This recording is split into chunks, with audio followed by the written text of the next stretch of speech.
Olá, olá, sejam bem-vindos a mais uma live aqui no Direita no Brasil.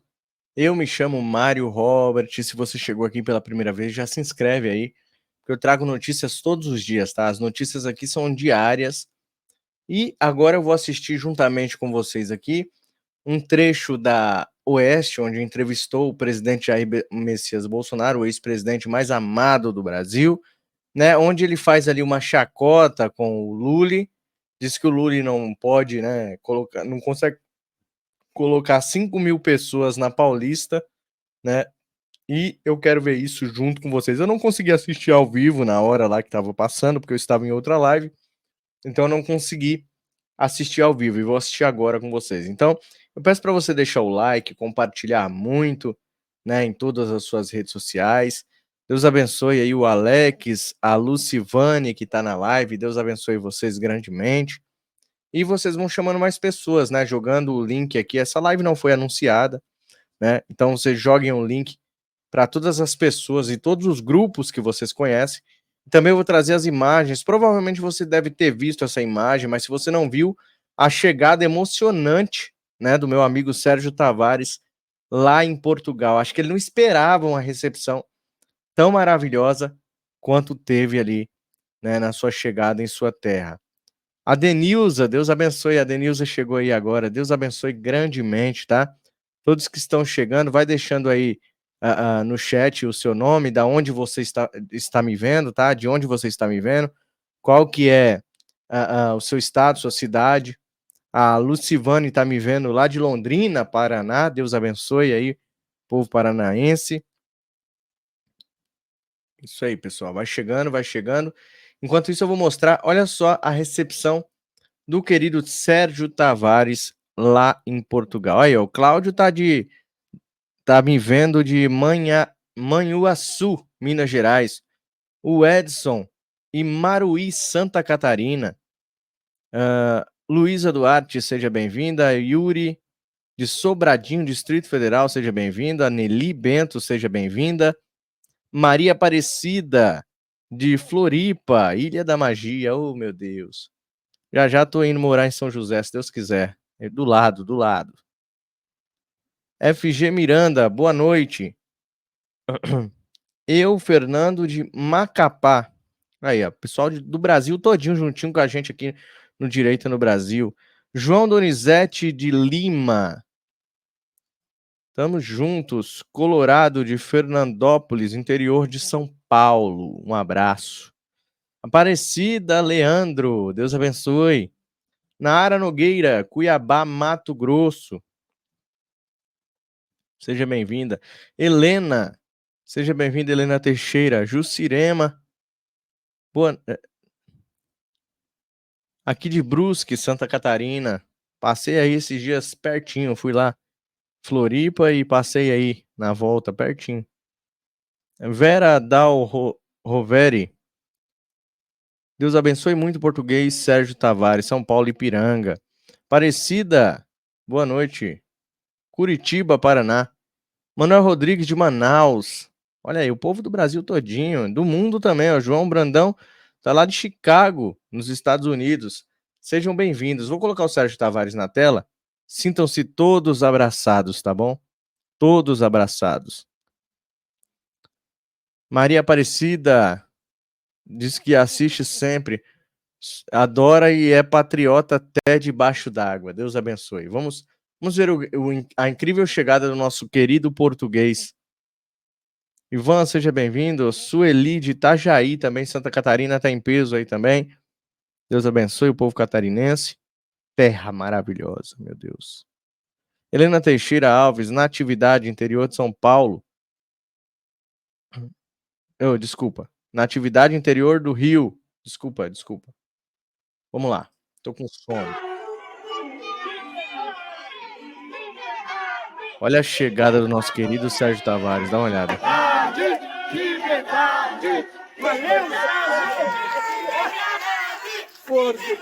Ele merece tudo de bom, tudo de bom. Tudo de bom, meu querido Sérgio merece. Que coisa linda.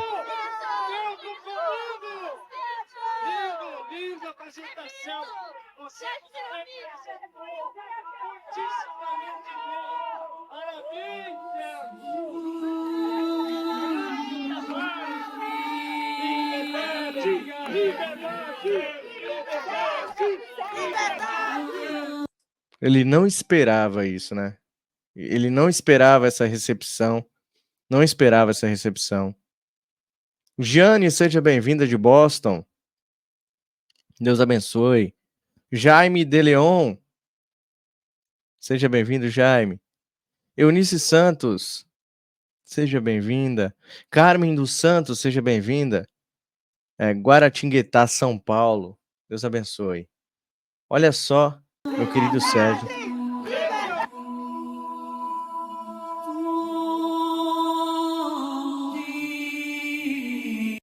O que mais me chamou a atenção foi essa parte, o choro, né, de quem foi maltratado ao descer aqui no Brasil.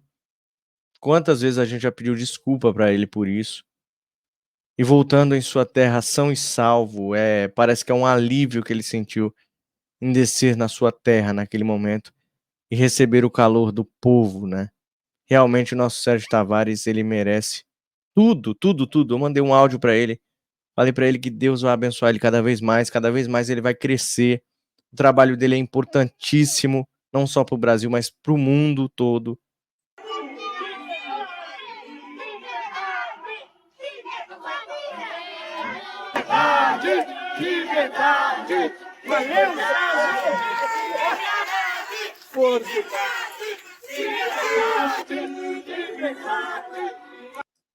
Lindo, né, pessoal? Lindo, né? Lindo, lindo, lindo. João Carlos, seja bem-vindo. Eunice, seja bem-vinda. Marta Stark, seja bem-vinda. Vamos ver então o Bolsonaro? Vamos assistir o Bolsonaro um pouco? Eu peço para vocês, claro que deixa o like, compartilha muito. Eu necessito da ajuda de vocês. O canal tem sofrido muito boicote, né? Você vê que os vídeos estavam crescendo, aí de uma hora para outra a plataforma não entrega mais nem minhas lives e nem meus vídeos, e eu dependo da ajuda de vocês para que vocês possam compartilhar em todo o tempo.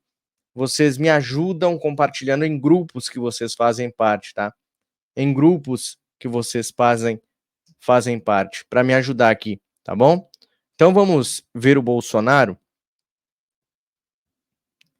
Vamos ver aqui o vídeo do Bolsonaro todos juntos. É uma parte que eu separei aqui para a gente acompanhar junto, tá?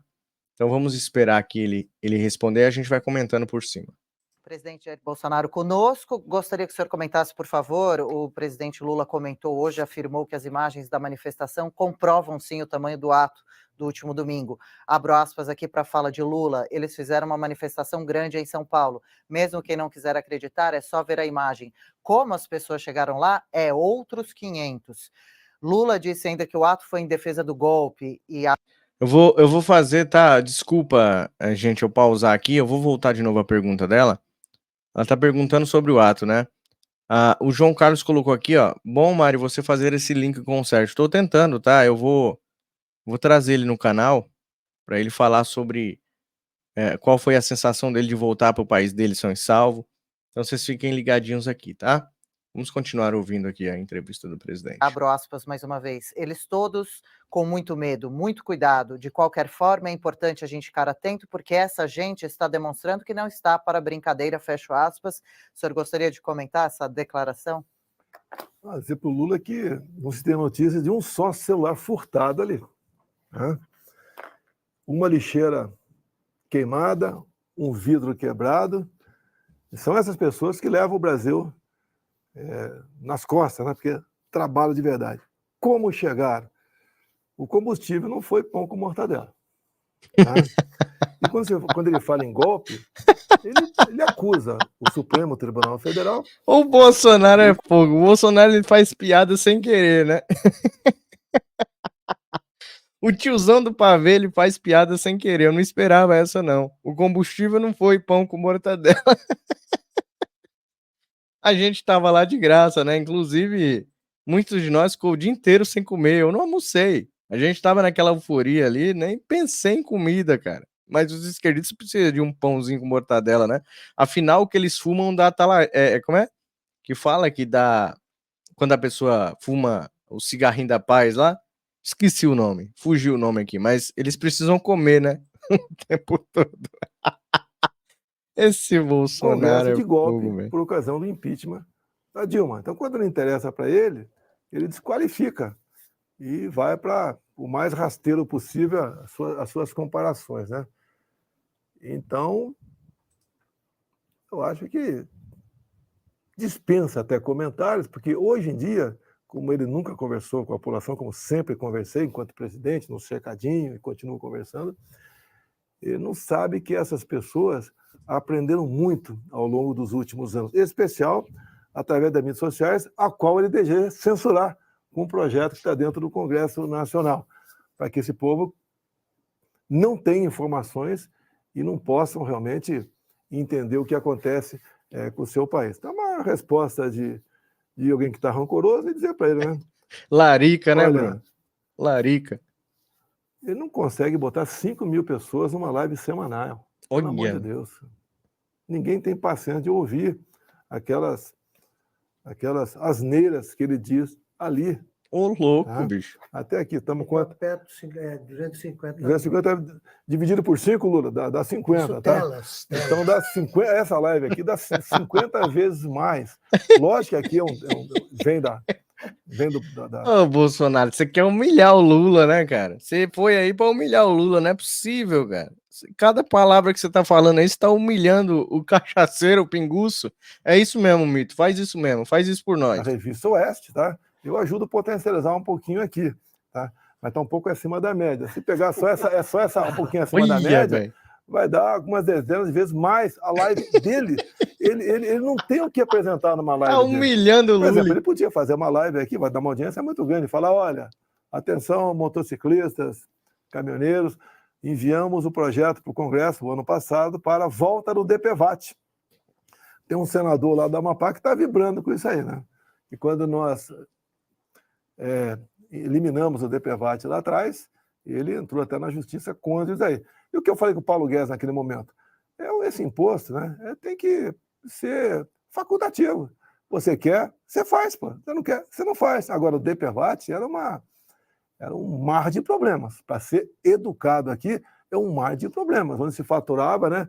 Por tudo quanto é lado, alguém faturava em cima disso aí. Então, botamos o ponto final nisso. Ele pode voltar a falar, por exemplo, na reoneração dos combustíveis. Quando o preço dos combustíveis explodiu no mundo todo, não foi só no Brasil, tendo visto a pandemia e a guerra também. Que Felipe, seja bem-vindo, Felipe Soares. Heloísa Menezes. Assim, o governo estava entrando em parafuso. Tinha dia ele ter uma dúzia de ministros na minha frente pedindo a cabeça do Paulo Guedes, porque tem que fazer isso, tem que fazer aquilo. Quer me trocar? Qual é a sugestão? Trocar por quem? Tá? Eu conduzia isso e não levava para o Paulo Guedes. Tá? Depois de algum tempo eu falava, Paulo PG, o pessoal quer com a cabeça aí, mas vamos buscar uma alternativa, porque ele vinha buscando. Como ele acertou com o parlamento brasileiro, nós já tínhamos zerado os impostos do gás de cozinha lá atrás e acabamos zerando também o do diesel, da gasolina e do álcool e do etanol. E também botamos um teto no ICMS. O trabalho do Arthur Lira foi muito importante nessas questões.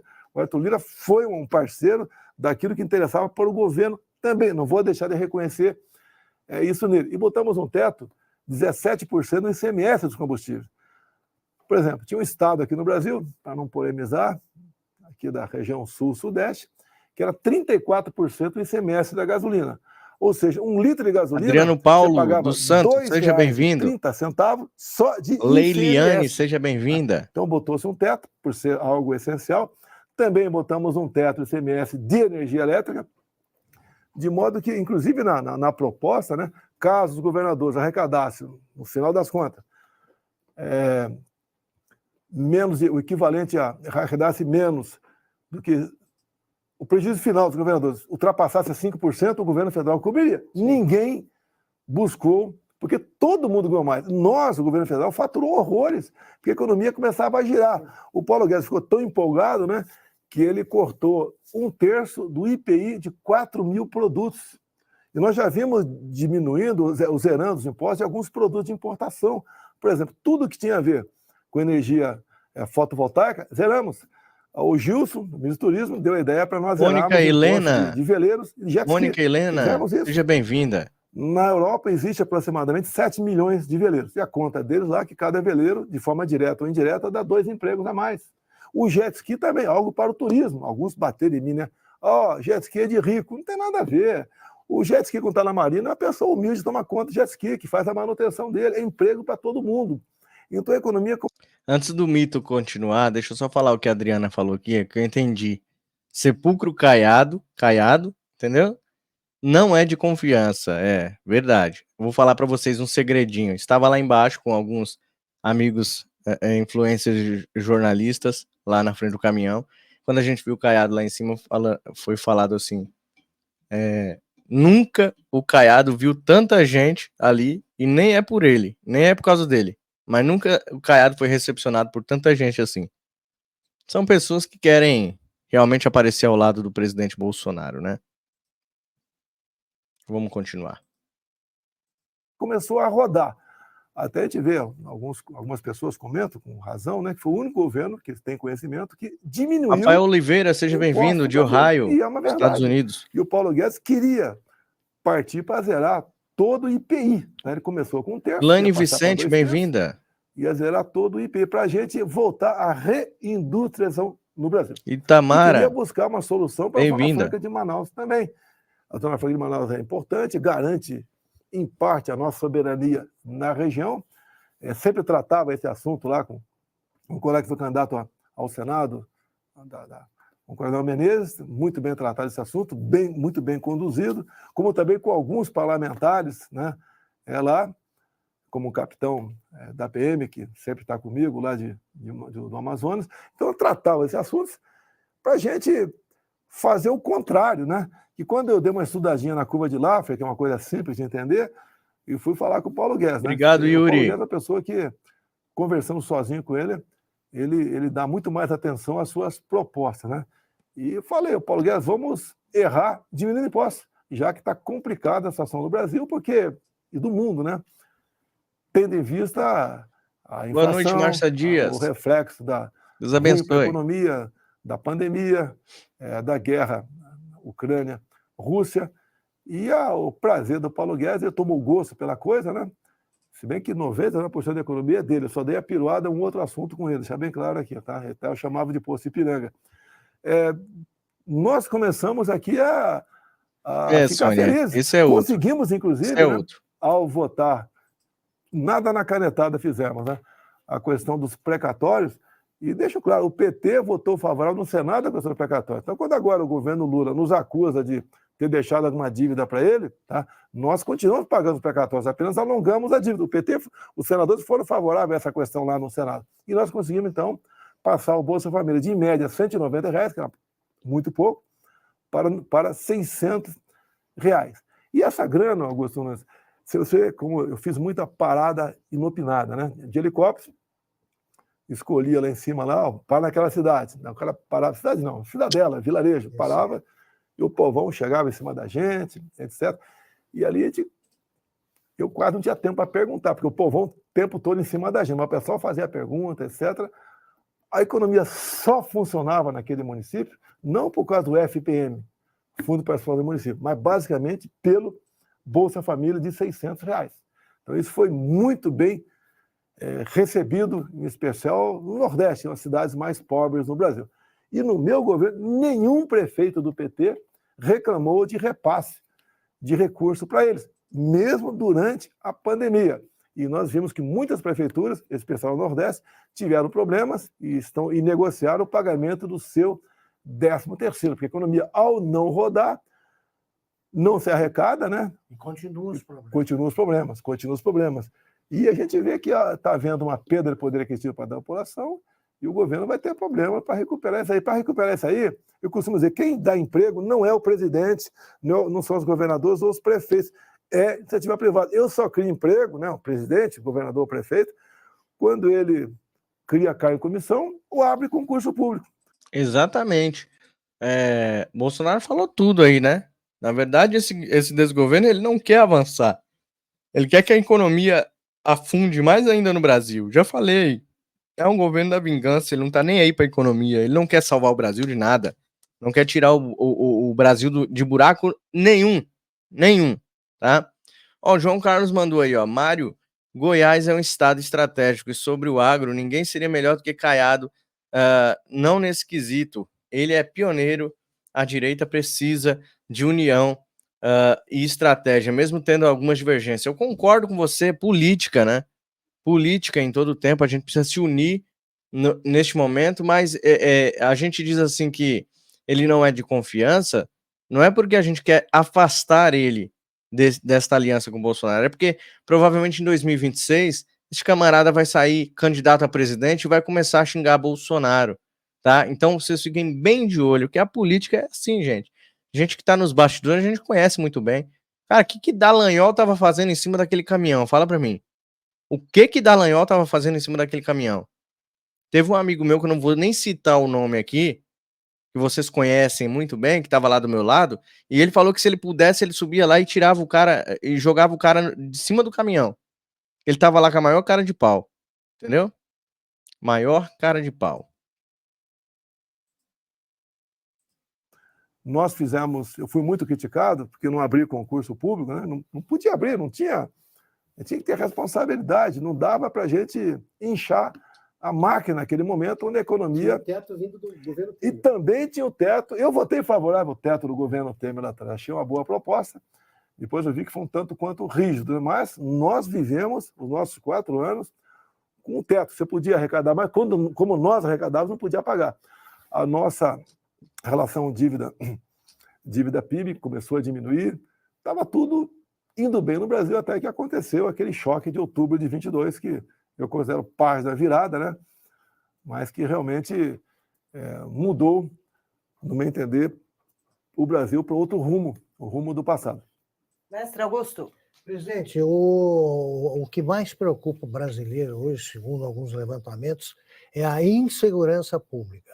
Queria que o senhor dissesse o que o senhor fez para que não acontecesse, por exemplo, que houve agora a fuga de 2 bandidos aí num presídio de, aspas, segurança máxima, e o que o Lula tem deixado de fazer. Olha, toda ditadura é precedida de uma campanha de desarmamento. Assim foi na Venezuela. O Lula participou lá dos momentos eleitorais da Venezuela. E foi imposta uma política armamentista muito forte lá. Aqui no Brasil, não é porque eu sou capitão do Exército, um apaixonado por armas. Eu entendo que a arma é algo que você, caso queira, você pode adquirir uma para ter dentro da sua casa. O porte de arma de fogo já é um pouco diferente. Você não pode distribuir porte por aí. E desde que chegamos, começamos a mudar por decretos, por portarias. Tive problema até apesar da portaria não ser o que assino embaixo ali, né? Mas tive problema com alguns ministros, que era desarmamentista e reservadamente... Tem nada ao vivo não, viu, Adriano? Ou então tinha outros interesses. Não está tendo votação, não. Olha, aqui essa política é de arma, tá? Então conseguimos, facilitamos a posse de arma de fogo. Os CACs também vieram Obrigado, com muita Alisson. força no Brasil, está próximo de 1 milhão de CACs no Brasil. E o presidente Temer, já houve uma pequena redução no número de mortes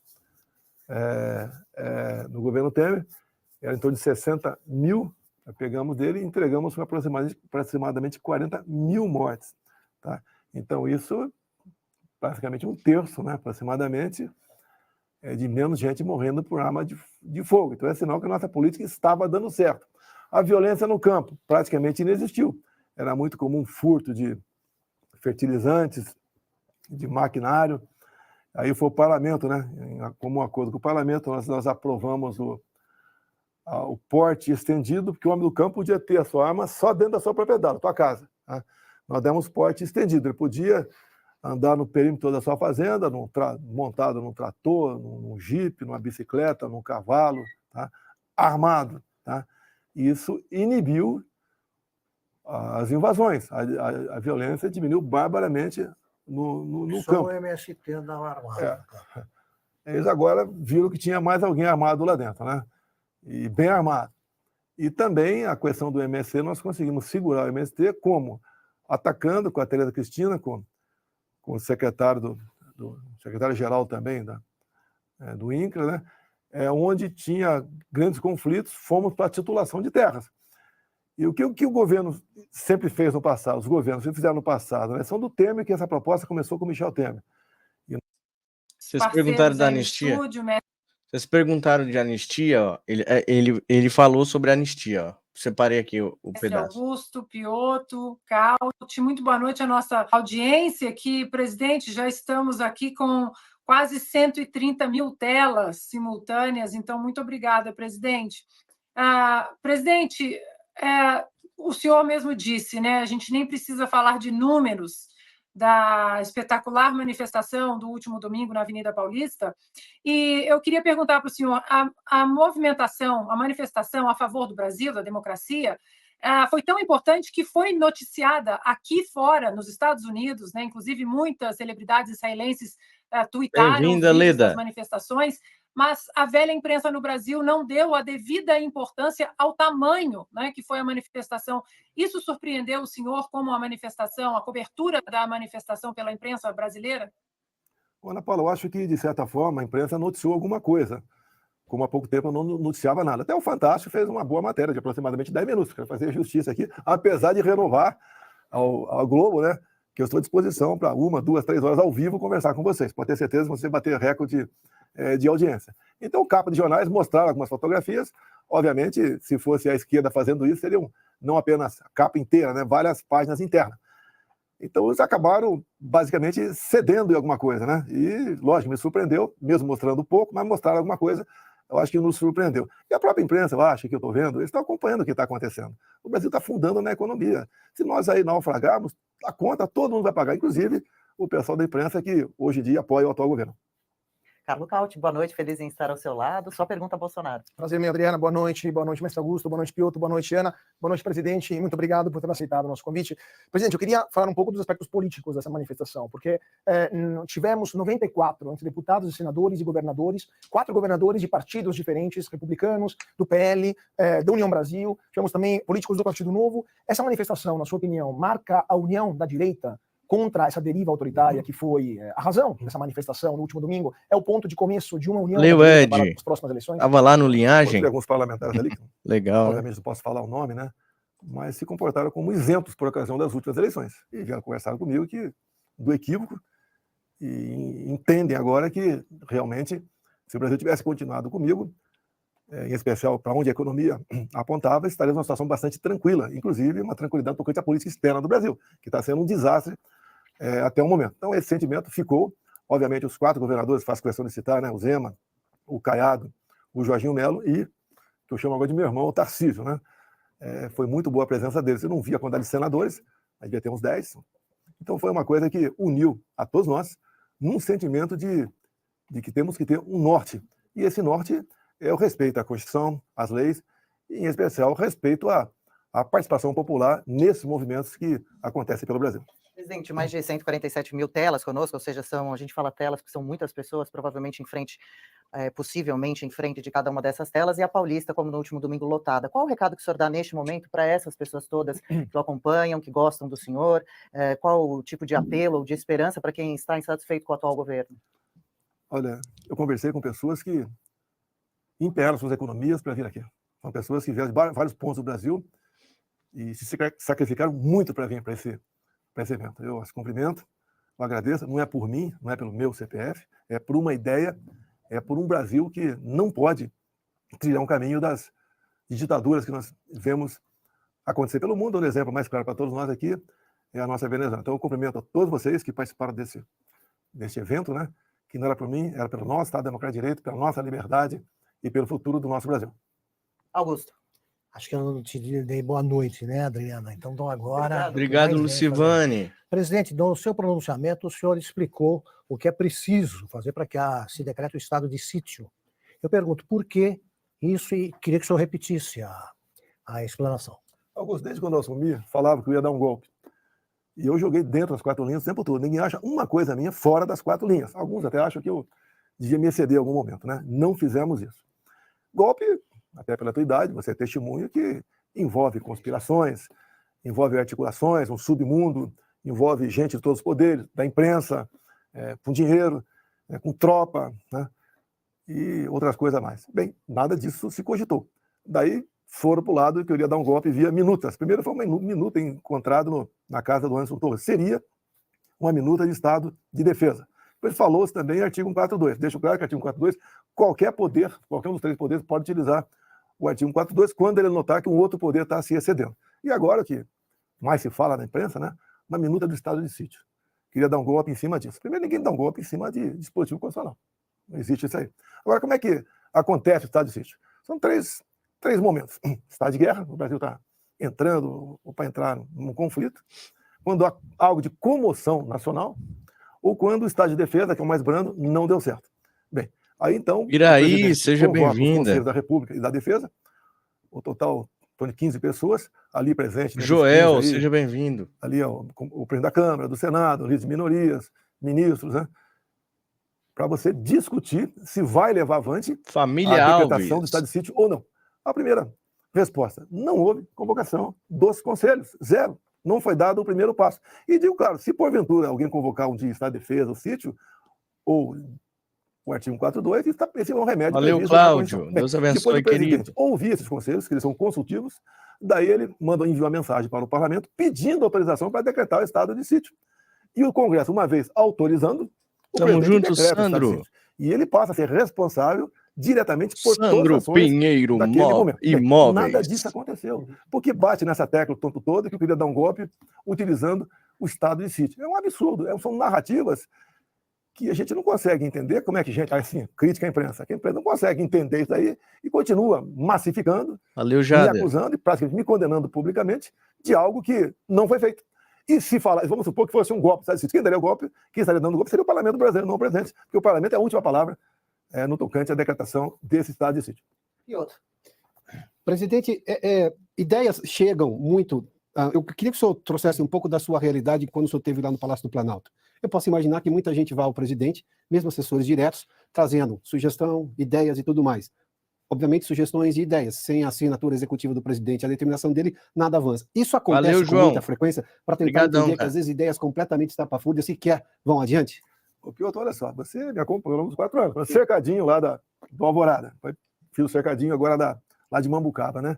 E eu converso com todo mundo. Beijão, Eu Marilza. não vi aquele figura de presidente, acostumado a ver, que só conversa com agenda marcada com as pessoas que, ao interesse dele, também atendê-las. Agora, brilhantes ideias, pessoas fantásticas, né? Pessoas simples, apresentadas. Outras, absurdas, que você pega, conversa com a pessoa e depois dá uma resposta para ela, ou dá na hora aquela resposta ali, que não tem como dar prosseguimento para aquilo. Então é comum. Por exemplo, minhas andanças pelo Brasil, você já me viu muito no meio do povo. As pessoas sabem desse meu comportamento, e tem aquela região do Gradil onde eu passo, você passava... Adilson e o pessoal me Edione. entregava Deus papéis. abençoe. Obviamente, eu não tinha como ter conhecimento. Eram dezenas e dezenas de papéis, de envelopes, de bilhetes, que eu passava para trás, ficava com alguém ali do GSI, e depois tem um órgão embaixo ali da Câmara que tratava de redistribuir esses papéis para os ministérios. Era a orientação nossa, né? A pessoa analisava, olha, esse cabe ao ministro da Justiça, esse é a Economia, esse é a Tereza Cristina, da Agricultura, e passava para lá e eu sempre frisava, né? Alguém de vocês tem que dar uma satisfação para aquela pessoa, mesmo sendo não. Isso até aqui, até onde eu pude acompanhar, isso era feito. Então, as ideias existem. Era comum ali no intervalo do almoço, em média, 20 pessoas por dia iam tirar fotografia comigo, né? Geralmente eram parentes ou amigos de servidores ali, mas sempre deixavam um papel também. E a gente bola para frente. Até proposta, como por exemplo, o cara chegou uma vez lá e falou: vamos diminuir a letalidade de acidentes em área urbana. Como? Vamos botar pneus nos postes. Quer dizer, você trata a pessoa com carinho, com consideração, mas, obviamente, né, não vai levar para frente essa ideia. Foi real. É real.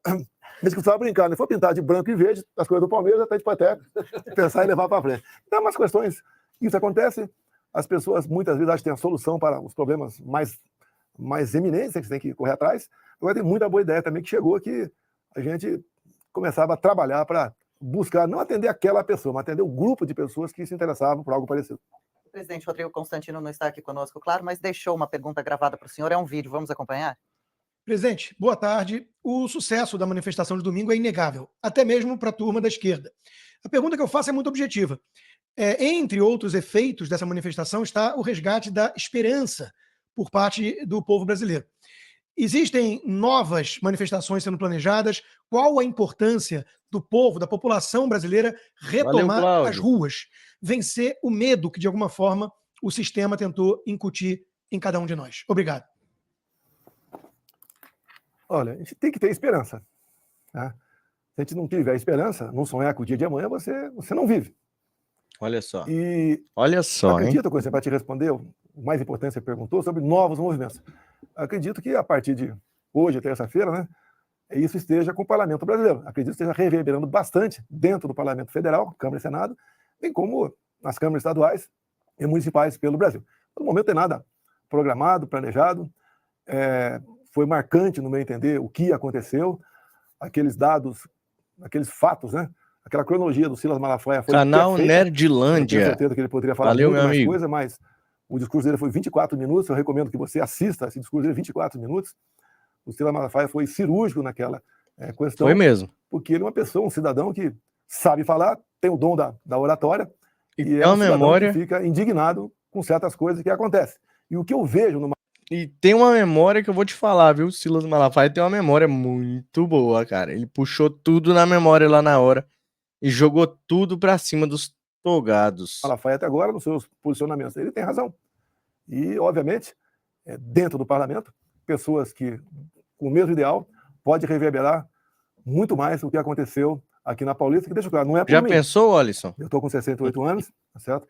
Mais velho que eu aqui só, Augusto Nunes, tá? Nós já estamos com o prazo de validade vencido, né, Augusto?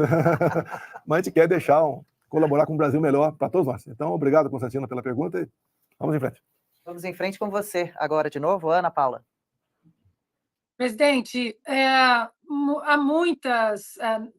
muitos artigos e narrativas, né, para usar aí o termo do momento, em relação à relação que o senhor tinha com líderes europeus, os americanos aqui, por exemplo, muitos chamavam, né, a Valeu, João administração Carlos. do senhor de que o Brasil era um pária diante da comunidade internacional, e nós tivemos essa fala bárbara Amém, do atual querido, amém. presidente Lula sobre Israel, comparando a defesa justa de Israel ao Holocausto, ao que Hitler fez. Eu gostaria que o senhor contasse para a nossa audiência, se pudesse, como era a relação do senhor com esses líderes na comunidade europeia, nas reuniões pelos Estados Unidos, na ONU também, por exemplo, se o senhor era tratado como um pária internacional, como muitos da imprensa e hoje da base governista tentam fotografar. Olha, eu sempre fui criticado. Eu lembro na primeira vez que estive na ONU e a tradição Brasil abrir a sessão, fizemos um pronunciamento completamente diferente dos presidentes que me antecederam, onde nós mostramos o que é o Brasil, uma verdade ali. Agora, o tratamento dos líderes mundiais para comigo é excepcional. Não é por mim apenas, é que o Brasil é um país de oportunidades. Por exemplo, o mundo árabe começou a se preocupar em garantir a sua segurança alimentar também de outros países, não apenas de 1 ou 2 países. Então, quem não tinha comércio conosco, essas porteiras foram abertas, muito bem costuradas pela ministra Tereza Cristina, a ponto de me tratarem muito bem. Logicamente, o tratamento era tão bom que eu era convidado a comer camelo. Eu não sou muito chegado, né? Mas é a maneira que eles têm de demonstrar o carinho que tem com vocês, te tratando dessa maneira. Eita, Bolsonaro, hein? Já pensou se eu fosse numa tribo daquelas tribos lá que come aranha, come macaco, come... Tava lascado, hein? O meu relacionamento com o Donald Trump foi excepcional. Por exemplo, no momento onde o aço podia estar em crise no Brasil, não tivemos retaliação por parte dos americanos. Quando nós precisamos do Putin, da Rússia, para que não fosse cessado o fluxo de fertilizantes para o Brasil, eu fui muito bem recebido por ele, além do fertilizante que não sofreu aí solução de continuidade, também começamos a negociar a questão do diesel, e eu lembro quando ele pediu para mim também, né, naquela época, até falei com a Tereza Cristina que vamos ver como a gente resolve esse assunto. Ele pediu a importação de ovos do Brasil. Apesar de, segundo o Google aí, o pessoal pode ver, são 1.750 ovos por segundo o Brasil produz, a gente não sabia até que ponto a Rússia, uma população praticamente metade da nossa, iria impactar o preço dos ovos aqui no Brasil. Então, tratamos essa questão de forma bastante boa para os dois lados. Tá? Também, com o mundo europeu, nós demos mais um passo na questão do Mercosul, mas sempre soubemos que lá um só país pode vetar o Mercosul. Cheguei a discutir com o Paulo Guedes, iniciamos a conversa para nós sairmos do Mercosul, como o Uruguai basicamente faz, como alguns países furam essa bolha, e o Brasil faz vista grossa para isso, nesses comércios que eles assumem individualmente. Então, o tratamento pelo potencial mineral do Brasil, pelo potencial agrícola, pela sua vastidão aqui, que é a nossa biodiversidade, que o Marcos Pontes vinha conduzindo muito bem essa questão com Israel, com Coreia do Sul, com o Japão.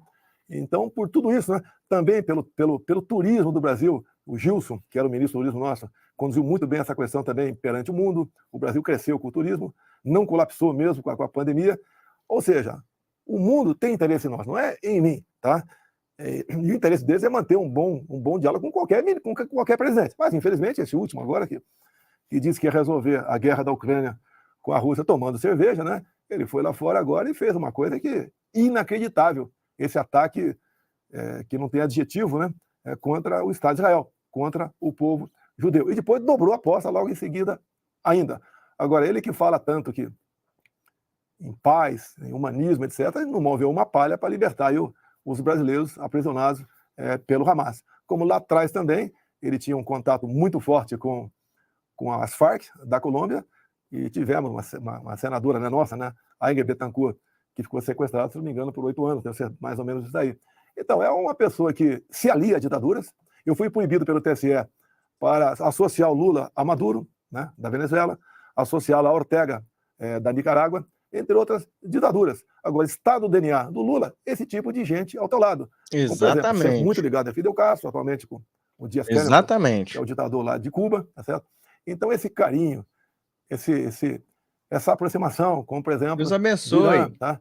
Faz parte aqui do DNA do atual mandatário do Brasil. E isso, cada vez mais, o mundo está enxergando que o Brasil, nessa política que vem adotando aqui, não é bom para as democracias do mundo todo. Presidente Bolsonaro, mais de 200 e... Pessoal, até aqui vocês podem assistir na íntegra no canal Revista Oeste, né? Eu queria trazer aqui, claro, para comemorar com vocês a chegada do grande amigo, grande irmão Sérgio Tavares. Vou tentar trazê-lo aqui no canal, que ele está muito requisitado nesses últimos dias, mas assim que ele tiver um tempinho, ele certamente vai vir aqui, ele me prometeu, e a gente vai bater um papo legal aqui. Vou puxar dele qual foi a sensação dele de chegar, de pisar no seu país e ser recepcionado daquela forma que ele foi recepcionado por todas aquelas pessoas. Eu agradeço a vocês por ter ficado até o final. Deixa o like, compartilha muito. Logo mais vou trazer mais informações sobre o que está ocorrendo aí, sobre a PL da anistia, tudo que vocês querem saber sobre tudo isso aí, inclusive sobre, alguém colocou aqui do Careca querendo aprovar coisa de abelhada aí em crianças, tá bom?